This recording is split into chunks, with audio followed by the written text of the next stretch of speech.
This is TVM. TVM delivers breaking stories, global headlines, and the moments that matter. From exciting sports action to exclusive local events, we keep you connected. Celebrate our culture, people, and voices with powerful documentaries and inspiring stories. Experience premium entertainment, from trending music to urban lifestyle and beyond. Grow your spirit with life-changing messages and uplifting perspectives. Lead the way with bold conversations, fresh ideas, and thought-provoking shows. Wherever you are, whenever you want, watch TVM on all your devices. TVM, your world, your network.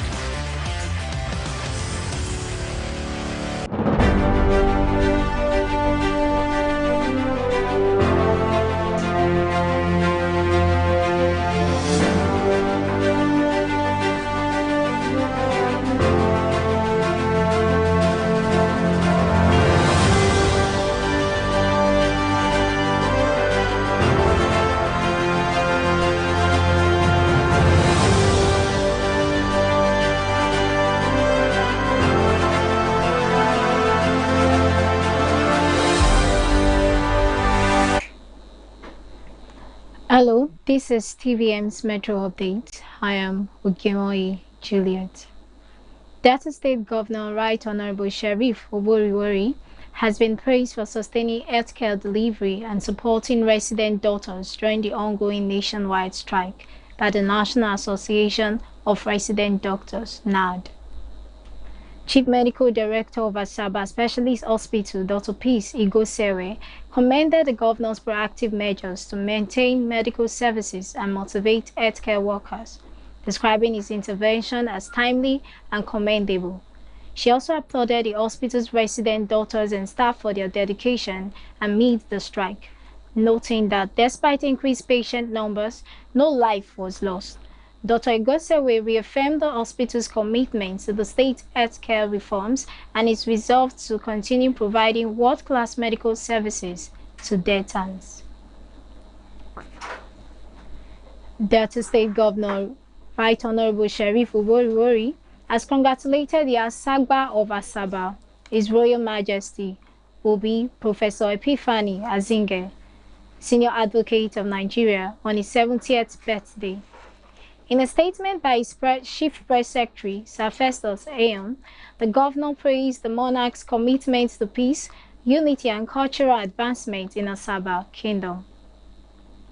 Oboriwori described Obi Azinge as an accomplished scholar and respected traditional ruler whose reign has brought honor and progress to Delta State. He reaffirmed his administration's support for the traditional institution and prayed for the Asagba's continued wisdom, health, and prosperous reign. Still in Delta State, the Executive Director of Project Desopadek Olorogun Dr. Ebenezer Okorodudu has urged Nigerian beauty queens and kings to see their crowns as symbols of grace, responsibility, and service to humanity. He gave the charge while receiving members of the Association of Beauty Queens and Kings, Nigeria, during a courtesy visit to his house in Warri. Dr. Okorodudu described beauty pageantry as a reflection of culture and character, urging title holders to champion humanitarian projects that uplift the less privileged. He assured the group of his support and commended their community outreach efforts. National Vice President of the Association, Ambassador Henrietta Henry, applauded Dr. Okorodudu's philanthropy and disclosed plans to honor him with the Ambassador of Youth Award at their 14th National Conference on November 28, 2025. And Edo State Governor Monday Okpebholo has marked his first anniversary in office with a message of gratitude and renewed commitments to good governance. Speaking at a commemorative event in Benin City, the governor said his administration had restored hope, strengthened institutions, and rebuilt public trust through practical reforms. Okpebholo highlighted key achievements in security, including the recruitment of 2,500 officers and provision of new patrol vehicles, which he said had made Edo safer. He noted major strides in healthcare with new primary health centers, a 100-bed specialist hospital under construction, and renewed investment in infrastructure, such as 28 new road projects and 2 flyovers. The governor also cited progress in education, agriculture, and economic recovery, including job creation, school renovations, and debt reduction. Okpebholo thanked President Bola Tinubu, traditional rulers, and Edo people for their support, pledging to deepen reforms and deliver greater development in the years ahead. Still in Edo State, the Operation Flush Out Kidnappers and Cutters, launched earlier by the Edo State government, is intensifying efforts to eliminate criminal gangs across the state. Coordinator of the Edo State Special Security Squad, Noah Idemudia, confirmed the demolition of several buildings linked to suspected cultists. The operation enforces the secret court and similar activities Prohibition Law 2025 and the Kidnapping Prohibition Amendment Law 2025, signed by Governor Monday Okpebholo Idemudia. Idemudia warned that Edo State is no longer a safe haven for crime, urging residents to remain vigilant and report suspicious activities. The initiative, coordinated by the governor's security team, focuses on Benin City, Epoma, and Auchi. Children were kidnapped and kept in the building for years. I just look at the shrine in this building. This is wickedness of men. This is not acceptable in this land. We will continue to fight our fight. Wherever they are hiding, smoke them out, demolish their houses. There will be no hiding place in Edo State. We are serious about this, and we are very serious, we are resolute. Wherever we have destroyed or demolished, hide out for criminals, we are going to take over, build something for the public. Edo must be safe.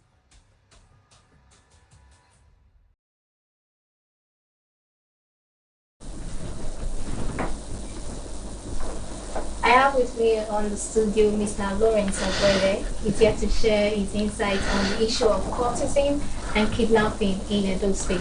Mr. Lawrence, you're welcome. Yeah, thank you. I'm back like I never left. Okay. All right.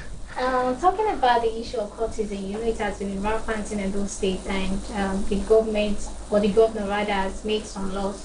Now, do you think demolishing houses could actually deter the kidnapping and courtesing in Edo State?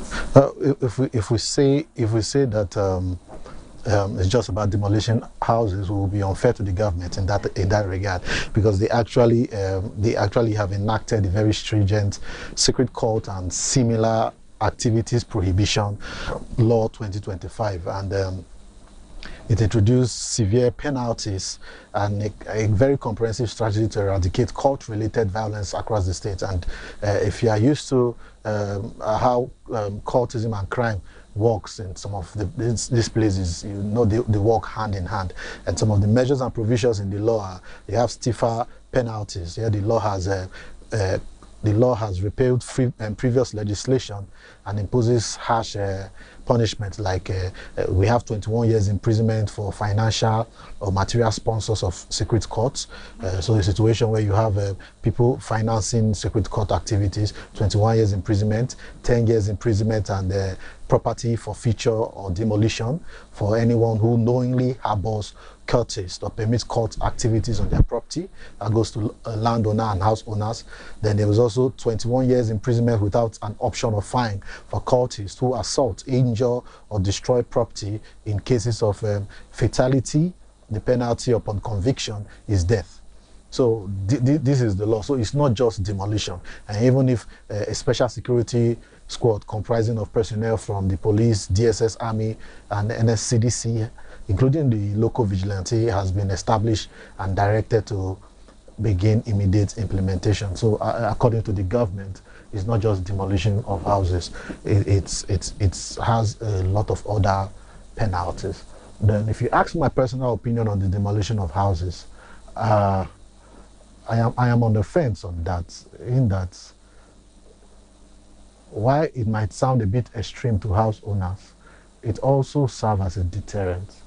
So you now have, because at certain points in Edo State, even in Delta State, landlords just drive prices up with the assumption that if regular people or maybe hardworking people do not come to pay, people who get money from other sources can afford it. So it serves as a deterrent. So when you spend money in building your house and you want to now allow somebody to rent the house, you will cross your T's and dot your I's to make sure that whoever you are giving your property to, it's somebody of legitimate value. Yeah. That's interesting.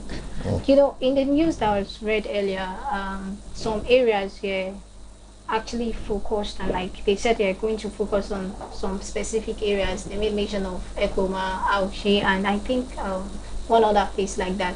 Now, if they focus on these particular areas, what about other areas? Don't you think the criminals, the kidnappers, and the cultists will move to those other areas that they won't make their focal point?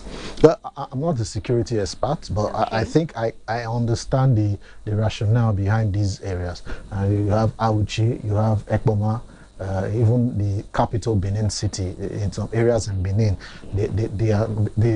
the police will call them hotspots for crime activities. You have a lot of them where they call hotspots for crime activities. So I think these places they mentioned are hotspots. Like a very good example is the lady that was kidnapped a couple of weeks back, that the whole Nigeria was clamoring for a release, to the point that the kidnappers were putting videos of her on social media. Before the Edo government eventually worked out a way to have her released. That happened in the Edo North region, the Awuchis and the rest. So those areas have been identified as hotspots according to security agencies for criminal activities. Hence, they focus on those points you mentioned, on those places you mentioned rather. Okay. And talking about still on this operation, don't you think it will affect the perception of the residents in that area, like the way they think and also the way they do their, because definitely I remember, let me give an illustration. I remember there was a time that some people came to our area, and there was someone who happened to be a criminal.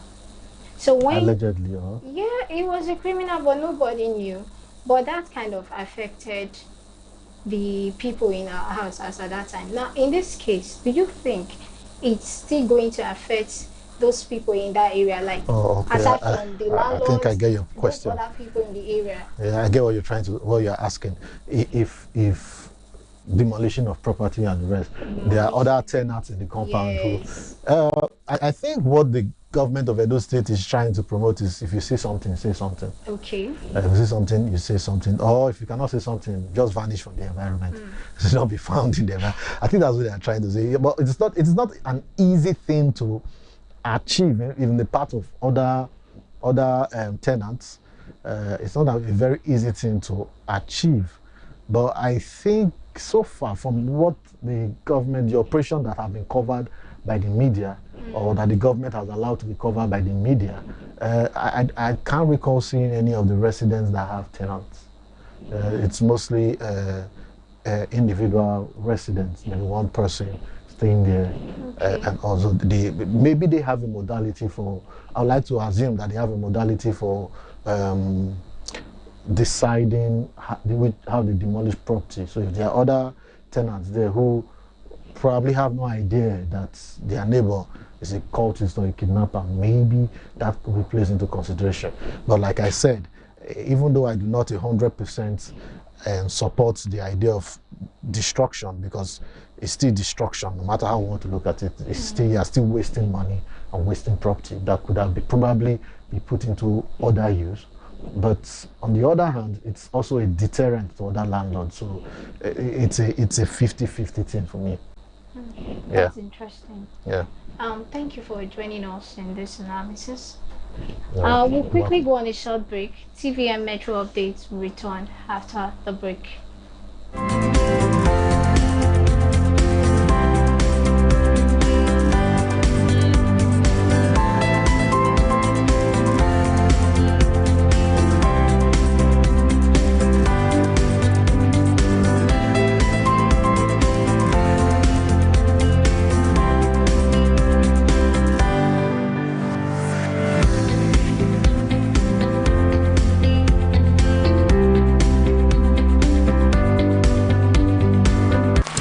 We say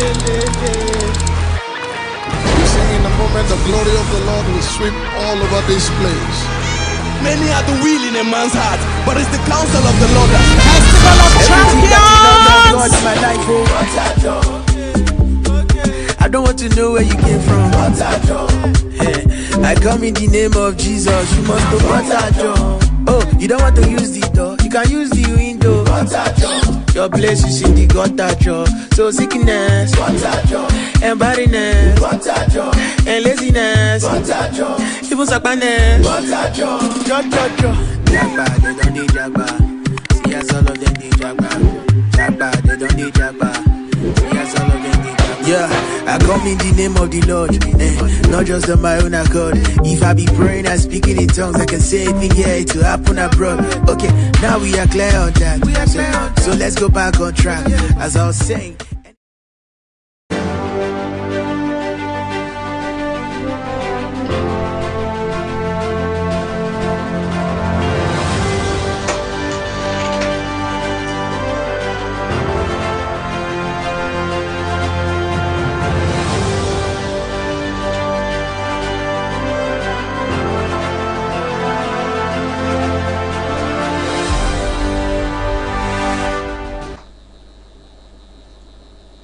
Welcome back. The Pentecostal Fellowship of Nigeria has urged U.S. President Donald Trump to work with President Bola Tinubu to tackle insecurity in Nigeria, rather than threatening military intervention. PFM President Wale Oke said the lives of all Nigerians are precious and called for targeted attacks against churches to stop. He suggested that if the Nigerian government needs expertise in counter-terrorism, it should request assistance, not evasion. Oke stressed, "We do not want an American invasion of Nigeria. We want Trump to cooperate with our president and hold him accountable for ending killings and kidnappings." The call comes after Trump declared Nigeria a country of particular concern and threatened possible military action over what he described as mass attacks on Christians. The Nigerian government has denied claims of Christian genocide, describing them as false and divisive, while emphasizing ongoing security efforts and openness to international support. The Olowo of Iwo Oba Abdulrasheed Akambi has raised alarm over alleged plans to cede part of Osun State's Iwo axis to the Lagelu community in Oyo State, a move he warns could trigger communal unrest. In a statement by his spokesperson, Ali Ibrahim, the monarch claimed there are indicators of a compromise to hand over Osun land to Oyo, describing it as a threat to regional peace. He urged President Bola Tinubu to set up an independent committee to investigate the issue and called on both federal and state governments to act swiftly. Oba Akambi recalled a deadly April clash between land grabbers from Ofa and Lagelu that left 3 dead, noting that only his intervention prevented further violence. He also alleged that key boundary documents submitted to the National Boundary Commission by Osun State have gone missing, calling it suspicious.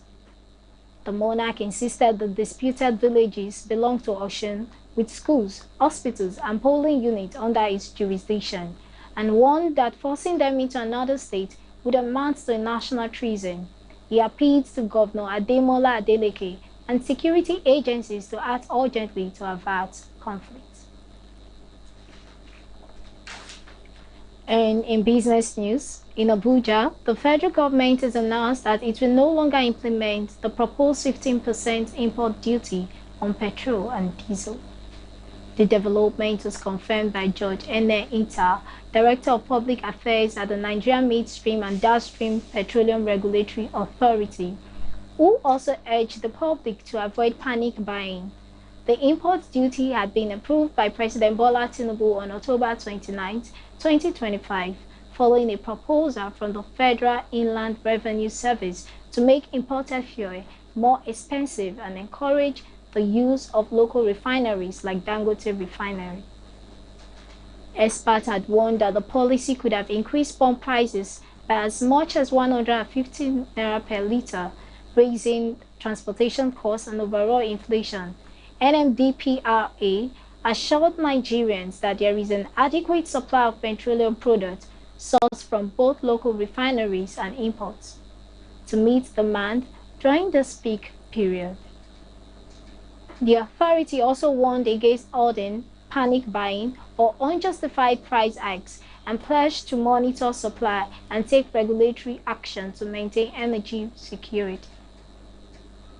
And in the United States, United States has linked trade with global security, imposing 50% duties on India in response to its continued purchases of Russian oil.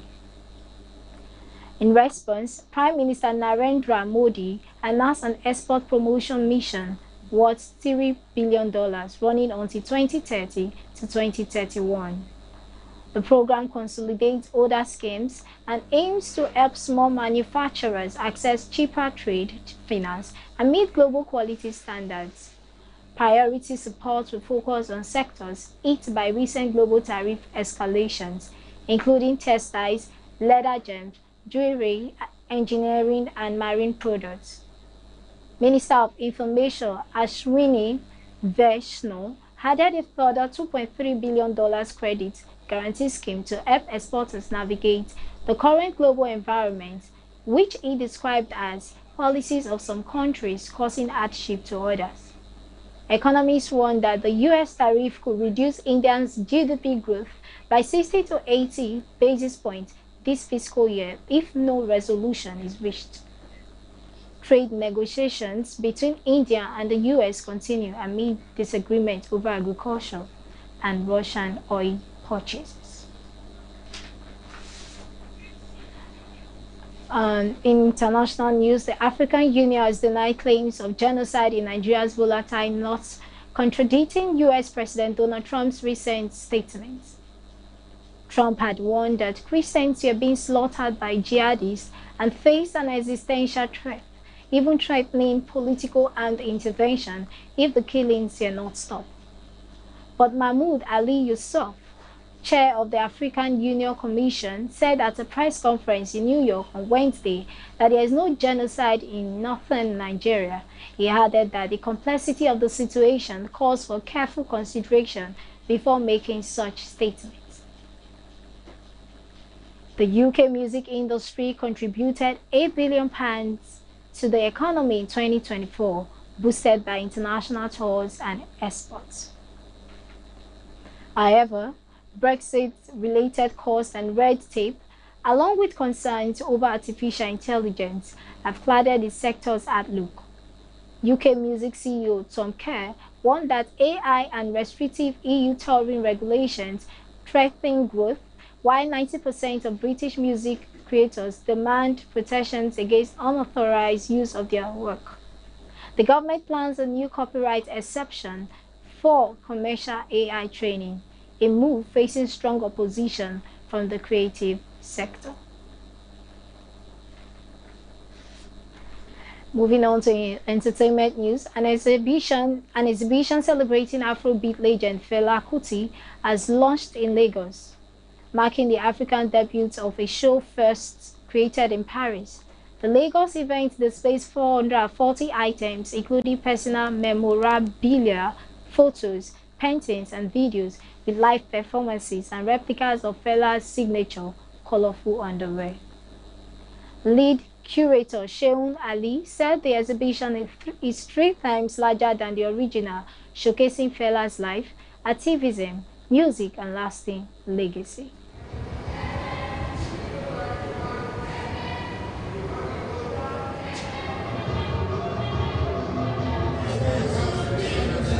I think for a long time, Nigerians have been feeling very defeated, so it's really beautiful and amazing that we have this moment to celebrate Fela because he represents the tenacity of our people. What you see today is an exhibition that takes from what the French initially did, but we've made it 3 times larger. So not only are you going to experience Fela's life, activism, and his music, but we're also now adding legacy programming to what we're doing. Are there still people that can speak like Fela? Are there people that can fight like Fela, and are there people that can believe in a cause like Fela and continue to push their agenda till the world has no choice but to listen to? Nigerian music star Simisola Kosoko, popularly known as Simi, has made history with her hit track Duduke, which has officially been certified gold in New Zealand for selling 15,000 units. This landmark achievement marks her first international accolade, solidifying the global appeal of Nigerian Afropop. Originally released in 2020, Duduke captured art with its tender melody and visuals showcasing Simi's pregnancy. The gold certification underscores the song's commercial success and signals Simi's growing international presence, setting the stage for future global collaborations. And in the world of sports, the former Super Eagles goalkeeper Daniel Akpeyi has taken the next step in his football journey, stepping into coaching. He's been appointed goalkeeper coach at Future of Africa, a newly promoted side in South Africa's Gauteng Development League. At 39, Akpeyi's move marks a smooth transition from player to mentor after a career that saw him shine for clubs like Atland, Chippa United, and Kaizer Chiefs. Known for his calm presence and sharp reflexes, Akpeyi says he's ready to guide young talent, armed with his CAF D coaching license and years of experience between the posts. Still in sports, in Spain, Barcelona president Joan Laporta has dismissed the idea of Lionel Messi returning to the club, calling it unrealistic. His comment follows Messi's surprise visit to the newly renovated Camp Nou, where he spent 21 remarkable years of his career. Messi, who joined Barcelona at 13 and became their all-time top scorer with 672 goals in 778 appearances, left in 2021 when financial issues prevented a contract renewal. Now 38 and playing for Inter Miami, Messi recently visited the stadium and said he hoped to return someday, not just to say goodbye, but to reconnect with fans. Laporta told Catalunya Radio that while Messi remains beloved by everyone at the club, it's not the right time to discuss a comeback. He added that Barcelona plans to honor Messi with a grand tribute once the Camp Nou renovations are complete, expanding the stadium to 105,000 seats. Laporta said, he knows he is loved, and it's only fair he gets the best tribute in the world, right here at Camp Nou. And that's all from TVN's Metro Update. I am Ogemoyi Juliet. You can watch us on the go on TVM's app, accessible on Android, Play Store and Apple Store. Follow us and interact with our social media pages. Like, subscribe and share. And don't forget, your environment is a vital part of you. Do keep it clean.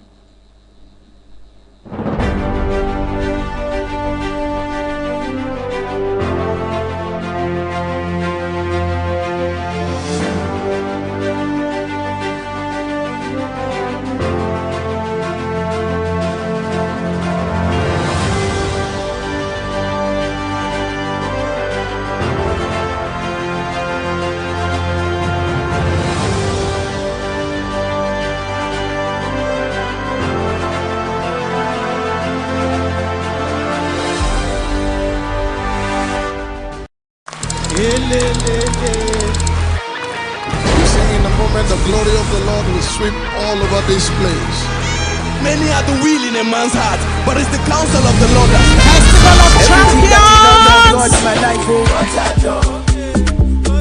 I don't want to know where you came from.